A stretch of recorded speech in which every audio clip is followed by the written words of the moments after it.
নমস্কার। আজকের টপিক হচ্ছে যে আমরা সকলেই নেমন্তন্ন পেতে খুব ভালোবাসি এবং নেমন্তন্ন যখন আমাদের কেউ করে আমরা ভীষণ খুশি হয়ে যাই। এটাই স্বাভাবিক, কেননা আমরা সবাই সামাজিক জীব। কোনো নেমন্তন্ন পেলে কি শাড়ি পরবো, কি গয়না পরবো, হ্যাঁ, কখন বেরোবো, সাজুগুজু করবো, এরকম নানান রকম প্ল্যান প্রোগ্রাম আমাদের চলতে থাকে। এছাড়াও আমরা অনেক সময় হয়তো ছোট্ট হঠাৎ করে ঠিক করলাম যে কারোর বাড়ি বেড়াতে যাব, সেটা আত্মীয় স্বজনের বাড়ি হতে পারে, বন্ধু বান্ধবের বাড়ি হতে পারে। তো এই যে নেমন্তন্ন পেলাম বা নিজেরা ঠিক করলাম কারো বাড়ি যাব, ইচ্ছে হলো, এবং ইচ্ছেটা তখনই হয় যখন মনের মধ্যে ভীষণ একটা সুখ বা শান্তি থাকে, ভালো লাগা থাকে তখন। আর নেমন্তন্ন তো বিভিন্ন অনুষ্ঠান রিলেটেডই হয় এবং আমরা সকলে যেতেই ভালোই বাসি। একটা কথা আজকে একটু বলবো, একটু হয়তো অদ্ভুত লাগতে পারে সকলের, কিন্তু জানেন তো সব নেমন্তন্ন বাড়িতে না যেতে নেই। এবার প্রশ্ন হতেই পারে কেন যাব না? নিশ্চয়ই যাবেন নেমন্তন্ন বাড়িতে। অনেক সময় মানুষ কি হয়, নিজের স্ট্যাটাস দেখানোর জন্য নেমন্তন্ন করে লোককে। আপনাকে নেমন্তন্ন করলো, ডেকে নিয়ে গেল, নেমন্তন্ন করা মানে ডেকেই নিয়ে যাওয়া, কিন্তু যখন আপনি পৌঁছলেন দেখলেন আপনাকে ভ্যালু করছে না, আপনাকে ঠিক অ্যাটেন্ড করছে না। মানে তার ঐশ্বর্য, তার দবদবা, তার সমাজে কতটা ওঠা বসা আছে, সেগুলো দেখানোর জন্যই আপনাকে ডেকেছিল। এবার আপনি দেখে নিয়েছেন আপনি মূল্যহীন। নিজের সম্মান নিজের কাছে আগে, তারপর দুনিয়াদারি সব কিছু। নিজের যদি আত্মসম্মানই কারোর কাছে খোয়াতে হলো, তাহলে সেই সব গ্যাদারিংয়ে বা সেই সব নেমন্তন্ন বাড়িতে না যাওয়াই ভালো। এটা আমি শুধু মনে করি না, আমাদের গুরুদেব যিনি, মানে বিশেষ করে আমার গুরুদেব যিনি চাণক্য, উনিও এটাই মনে করেন। চাণক্যর বাণী আমরা সকলেই কম বেশি জানি, জানলেই যে আমরা পড়ি বা সেটাকে ফলো করি সব সময়, এরকম না। আমাদের ছোট্ট ছোট্ট সমস্যার সমাধানও না ওনার কাছে আছে, জানেন তো। কিন্তু আমরা শুনলাম, পড়লাম, ভুলে গেলাম। জীবনে সেটাকে যে কিভাবে সেই উপলব্ধিটাকে কাজে লাগাবো সেটা আর লাগাই না।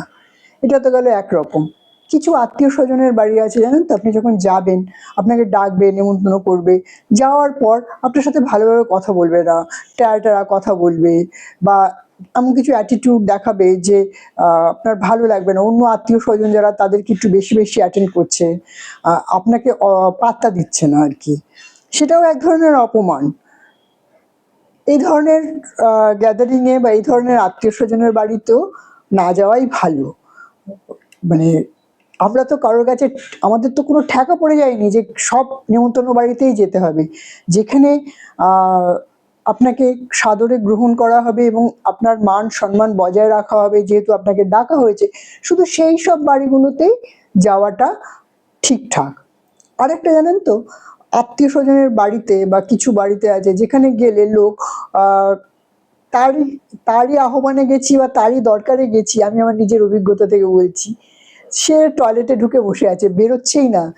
আমি সেই কি বলুন তো, 30-40 মাইল উজিয়ে এসে তাকে একটা জিনিস দিতে গেছি যে তার ভালো লাগবে, ও বাবা সে টয়লেটে ঢুকে বসে আছে, বেরোলোই না, এক গ্লাস জল অব্দি দিল না, সে গলা শুকিয়ে কাঠ। তারপরে কি করব, নিজের কি বলবো, নিজের লজ্জা ঘেন্নার মাথাকে তার মেয়ে বাচ্চা, তার কাছে বললাম এক গ্লাস জল হবে। সে অত্যন্ত গরম এবং কল থেকে এক গ্লাস জল দিল, আমি দেখলাম কলটা দিয়ে খুলে দিল, তাদের কিন্তু ফিল্টার আছে, তার সত্ত্বেও কলের জলটা দিল। যাই হোক, অন্য সময় হলে আমি কলের জলটা খেতাম না, কিন্তু আমি সেদিন কলের জলটা খেয়েছিলাম।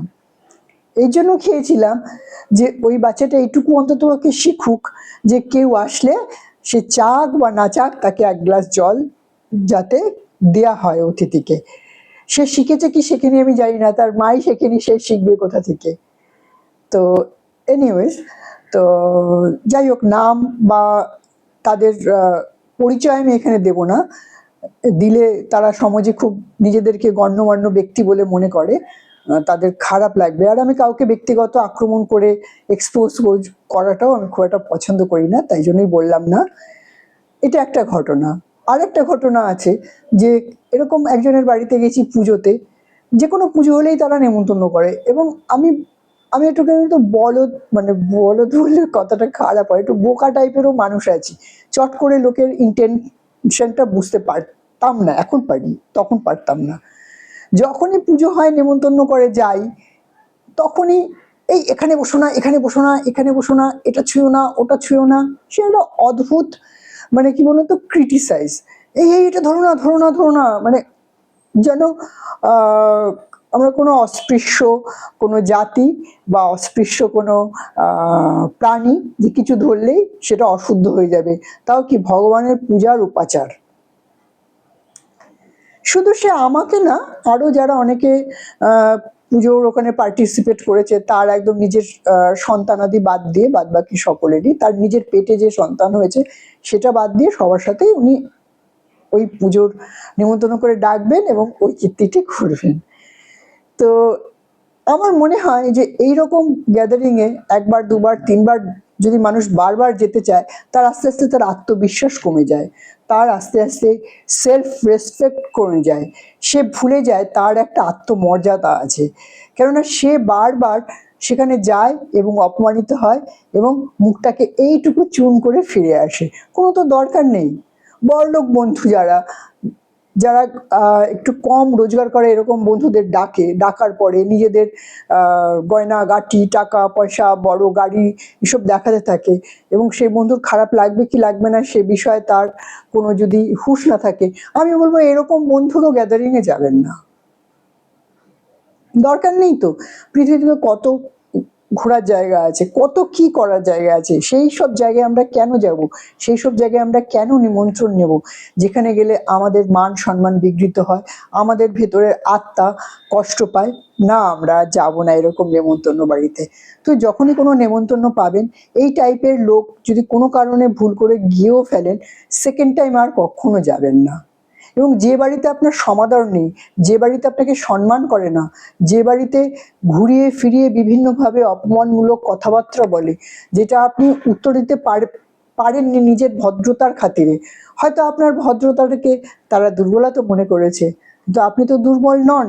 আপনি কথায় না, কাজে বুঝিয়ে দেবেন যে না, তোমাদের বাড়ি আর আমি পাড়া দিব না। হ্যাঁ, তোমরা নিজেরা ভালো থাকো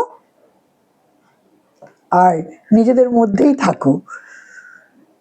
তো আমরা আজকে কি শিখলাম?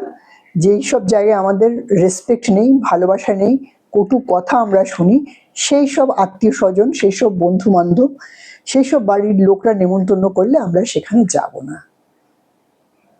কেননা নিজের সম্মান আগে, তারপরে সব পৃথিবীতে। আগে আমি, আমার নিজের সম্মান।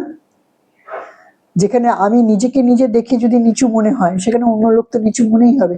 আমার নিজেরই রেসপেক্টের কথা আমার নিজের খেয়াল নেই, তো আমরা ওইরকম বাড়িতে আর যাব না। ভালো থাকবেন। আবারও বলছি, পরিবারের সাথে সুখে শান্তিতে জীবন কাটান, এইটাই আমি পরমপিতার কাছে সর্বক্ষণ প্রার্থনা করি। আমার বন্ধু বান্ধব এবং যাদের আমি চিনি এবং চিনি না, প্রত্যেকেই খুব ভালো থাকুক, মানসিকভাবে, শারীরিকভাবে।